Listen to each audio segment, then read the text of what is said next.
What happens when one of Hollywood's most intense actors finds himself face to face with a talk show host known for pushing boundaries a little too far?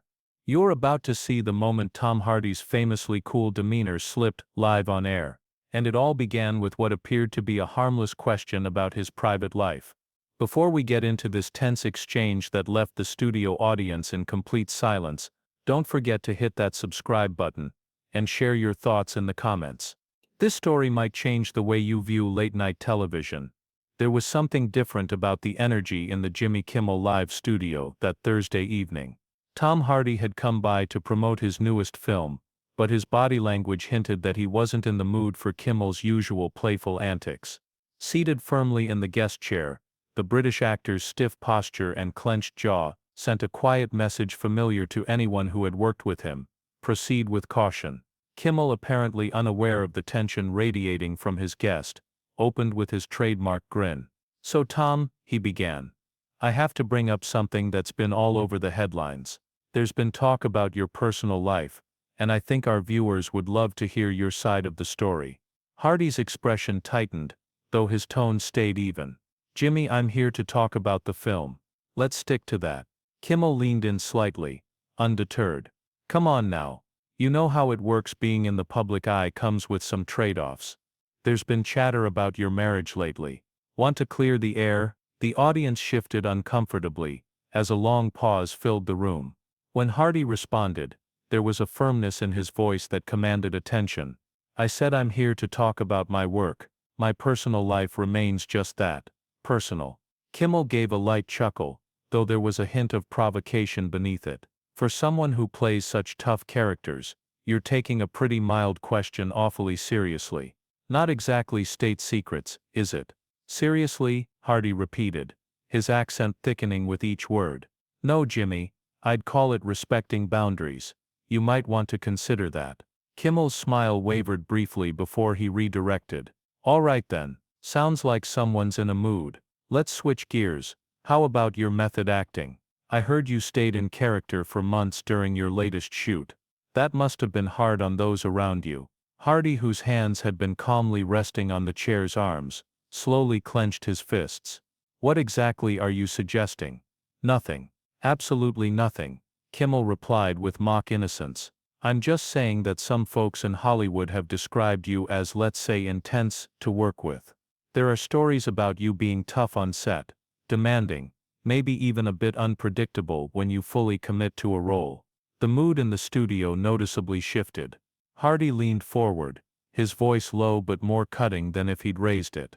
"Unpredictable? Did you really just call me that on national television?" Behind the cameras, Kimmel's producer gestured urgently, but the host, focused on what he thought was compelling TV, pressed on.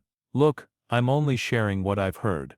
You know how people talk in this business. Maybe if you were more transparent about how you work, there wouldn't be so much speculation." Hardy responded slowly and deliberately.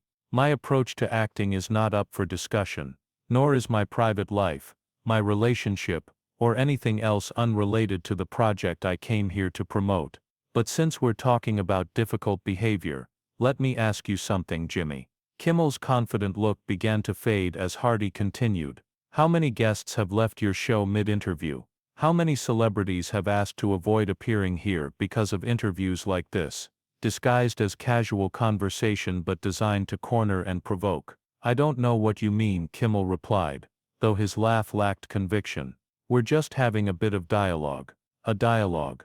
Hardy's voice rose slightly, causing some in the audience to shift in their seats. "You call this a dialogue? You've spent the last 10 minutes trying to draw out some kind of reaction. You've questioned my work ethic, my mental health, and my personal relationships, all with that rehearsed grin on your face." The room was completely silent now, save for the sound of the cameras still rolling. For the first time in years, Kimmel appeared genuinely unsettled. "Tom, don't you think you're taking this a little too seriously?" "Too seriously?" Hardy rose from his chair, his presence filling the stage. "Is this what you wanted? The so-called unstable method actor moment everyone gossips about?" Kimmel leaned back slightly. "Tom, let's just take a moment." "No, Jimmy, let's not.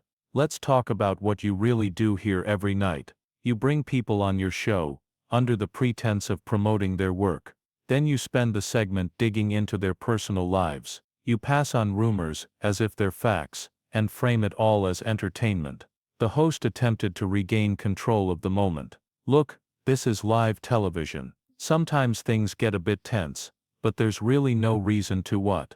Hardy cut in, his voice now projecting with calm precision. No reason to call out behavior when I see it. No reason to stand up for myself when you're using your platform to question my character. Even the camera crew hesitated, unsure whether to keep recording or cut away. Kimmel's usual strategy of lightening the mood with jokes failed him as he faced a guest, clearly unwilling to be pushed further. Hardy moved a step closer to the host's desk. His posture shifted noticeably. This wasn't the typical celebrity image of Tom Hardy. This was someone with years of experience portraying complex characters, and now fully in control of the conversation. For the first time, Kimmel appeared genuinely unsure of how to proceed. You know what your issue is, Jimmy. Hardy's voice sliced through the silence. You've been doing this so long, you've forgotten that the people sitting here are human beings, not just material for your show. Kimmel tried to laugh, but it came out more like a strained cough. Tom, maybe we should take a quick commercial break. No, Hardy replied, calmly placing both hands on the desk, and leaning in until they were eye to eye. You wanted this discussion to happen live, so let's have it. Let's talk about the real Jimmy Kimmel. The room was still. The audience barely breathed. Several producers appeared at the edge of the stage, but didn't intervene. Let's talk about how your career was built on making guests uncomfortable. Hardy continued, voice steady but firm. You sit behind that desk, and act like it gives you the right to say anything you want to anyone sitting across from you. Kimmel's complexion had gone noticeably pale under the lights, beads of sweat forming at his brow. Tom, this is just part of the show. People expect a certain level of entertainment. Hardy responded with a dry, pointed laugh. You call it entertainment when you spend 20 minutes trying to push someone to their limit on camera, when you bring up personal struggles and family matters just to get a reaction. That's what you think this is. The host glanced toward his team, but no one moved to help. I didn't mean to upset you. If I stepped over a line, if you stepped over a line. Hardy stood upright, now towering over the seated host. Jimmy, you didn't just step over it, you ignored it completely. You've spent this entire interview trying to get under my skin, and now that I've responded, you're uncomfortable. Kimmel's voice cracked slightly as he tried to pivot. Look, maybe we just got off on the wrong foot. Why don't we reset and talk about your film? Now you want to talk about my film. Hardy's tone rose with disbelief. After 15 minutes questioning my integrity, my work ethic, and my private life, you think we can suddenly shift to discussing my project like none of that happened? The studio audience had started murmuring, some even pulling out their phones, despite the strict no recording rule. This was no longer just an awkward exchange. It was a moment of live television that everyone sensed would be remembered. You sit behind that desk every night, Hardy continued, now slowly pacing in front of Kimmel's desk, and you think that gives you immunity. That being the host means you can say whatever you want, that this space is yours to control. But let me explain something about control, Jimmy. He stopped pacing and looked Kimmel dead in the eye, a look that had unsettled some of the toughest names in the industry. I've portrayed soldiers, killers, fighters, people pushed to their limits, and through every one of those roles, I learned something about how to deal with bullies. Kimmel's usual composure was gone. His hands trembled slightly as he tried to intervene. Tom, look, maybe we should just what? Hardy interrupted. Ignore this? Pretend it didn't happen? Jump to the next bit where you take another jab at someone else? His voice was firm, resonating throughout the studio. How many guests have left this stage feeling worse than when they arrived? How many have had to explain to their families why their personal lives became the punchline of your show? Kimmel made one last attempt to steer the situation. This is my show, Tom. I think maybe it's time for you to, your show, Hardy repeated with a dry laugh. So that gives you the right to treat guests however you want. You bring someone on under the guise of an interview, and then take shots at them to keep your audience entertained. Hardy abruptly struck the desk with his hand, making Kimmel flinch and causing an audible reaction from the audience. Let's be clear about what your show really is. It's a stage for an average comedian to feel important by targeting people who actually have talent. Kimmel sat frozen, his face now flushed, gripping the desk as if it were anchoring him. You want to talk about method acting? Hardy said, leaning forward again, now just inches from Kimmel's face. You want to know what staying in character looks like?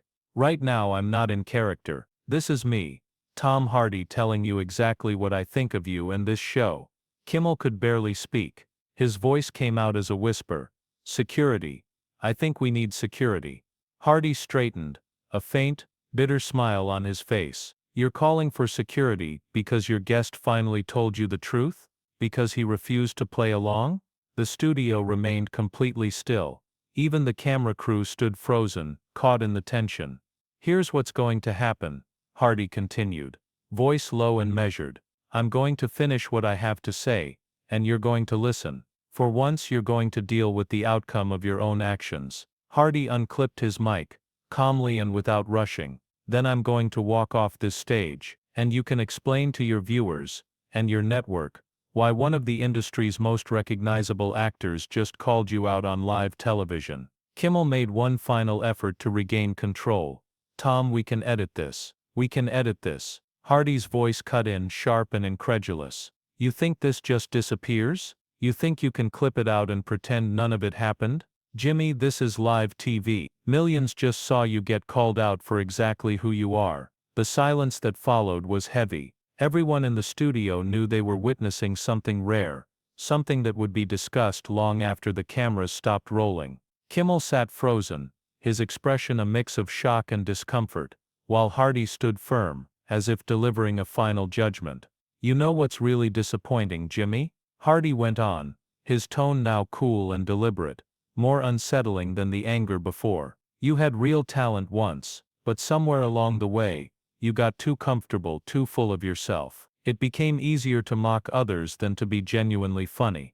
Kimmel tried to respond, but no words came. The quick wit and practiced charm that usually served him had vanished. Hardy continued, calm but relentless. I did my homework before coming here. Watched a lot of your interviews. I noticed the difference. With big-name celebrities, the ones with real clout, you play nice. You laugh at everything they say, make them feel welcome. Hardy began pacing again, slower now, measured. But then there are the lesser-known names, the ones still climbing, the ones who need this platform more than you need them. Those are the ones you press. You dig, you provoke, you turn their appearances into punchlines. By now audience members had stopped hiding their phones. Recording was in full swing. The production team, realizing the moment had already gone viral, stopped trying to intervene. And you know what's worse? Hardy said, returning to the front of Kimmel's desk. You've set the tone for others. This approach, mockery over substance, it's become a template. Other shows copy you, thinking this is what makes late-night work. You've helped make cruelty look like entertainment. Kimmel finally managed to speak, though his voice was faint. Tom, I never intended for any of this to do what? Harm people, affect their careers, make them afraid to speak in public. Hardy's reply was direct and unflinching. You say it wasn't intentional, but you kept doing it. Why? Because it got laughs. Because it pulled numbers. Because it gave you control. Kimmel began to rise from his chair, likely trying to shift the tone, but Hardy's presence seemed to hold him in place. Please, can we just sit down, Jimmy? Hardy said firmly, without argument. Kimmel lowered himself back into the chair. The audience was completely focused. No one spoke. A few leaned forward in their seats, drawn into what now felt more like a public reckoning than a late-night segment.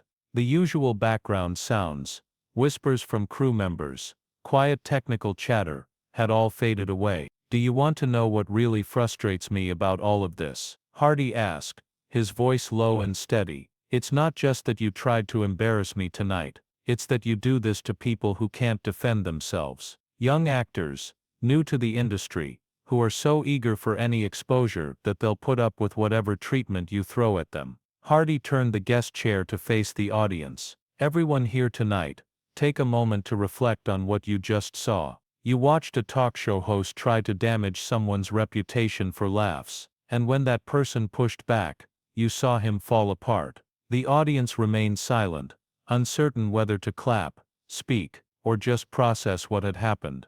Many appeared as stunned as Kimmel. This man, Hardy gestured toward the host without making eye contact, earns millions a year to sit behind that desk and criticize the very people he invites. He builds his show around other people's discomfort, and he's done it so long he thought no one would ever challenge him. Kimmel made one last effort to maintain control. "Security, please remove Mr. Hardy." "Security." Hardy turned back with a faint smile. "You're calling for help, because your guest told the truth. Because I'm not going along with the script anymore." The host's voice trembled. "This is my show, and I'm asking you to leave." "Your show," Hardy repeated, slowly. "Yes, Jimmy, it is your show, and after tonight, people will remember exactly what kind of show it is." Hardy began unfastening his mic pack, each movement calm and intentional. "You know what's interesting about live television, Jimmy? You can't undo it. Everything I've said, every moment of your reaction, it's already out there." Kimmel looked helplessly to his producers, who were equally lost. What had unfolded went far beyond anything they'd anticipated. "And now," Hardy continued, placing the mic on Kimmel's desk, "I'm going to walk off this stage, and you're going to have to explain to your viewers why one of Hollywood's most respected actors just stood up to you, on your own platform." Hardy stepped back. For the first time since the confrontation began, Kimmel managed a full sentence. "This is unprofessional, Tom. You've embarrassed yourself." Hardy gave a bitter chuckle. "I embarrassed myself? No, Jimmy. I stood up to someone who spent years hiding behind a desk, making people uncomfortable for laughs. If that's embarrassing, I'll gladly own it." Then turning to the audience, Hardy addressed them directly, his voice carrying clearly, "You came here expecting a regular interview. What you got was something more important. You witnessed someone finally speak up to behavior that's been overlooked for too long." A few members of the audience started to clap, quietly at first, then louder as others joined in. Kimmel's expression turned pale, as he realized the reaction was no longer in his favor. To everyone watching at home, Hardy continued, now speaking directly to the camera, "Remember what you saw. Just because someone has a platform, doesn't mean they have the right to treat others poorly." Hardy began walking toward the stage exit, but paused one final time. "And Jimmy, next time you want to ask someone about their personal life, their relationships, or their mental health, try thinking about how you'd feel if someone treated your family the same way." The host made one last attempt to end things on his terms. "Tom, this is a mistake. This will stay with you." Hardy stopped, lit from behind by the stage lights. "No, Jimmy, this will stay with you. I'll be fine. I'm an actor. My work speaks for itself. But you'll be remembered as the talk show host, who was exposed live by his own guest." With that, Hardy walked off stage, leaving Kimmel alone at his desk, facing a quiet audience, and cameras still rolling on what had just become a defining moment in his career. The host sat motionless for several seconds, trying to find the right words, but there were none. No punchline could soften what had occurred, no commercial break could erase it. Finally, in a barely audible voice, he said into the camera, "We'll be right back, after this break." But everyone watching, both in the studio and at home, knew things had permanently changed. What did you think of this unforgettable moment? Have you ever seen a celebrity confront a talk show host like this before? Share your thoughts in the comments, and don't forget to subscribe for more unbelievable stories from Hollywood's most revealing moments.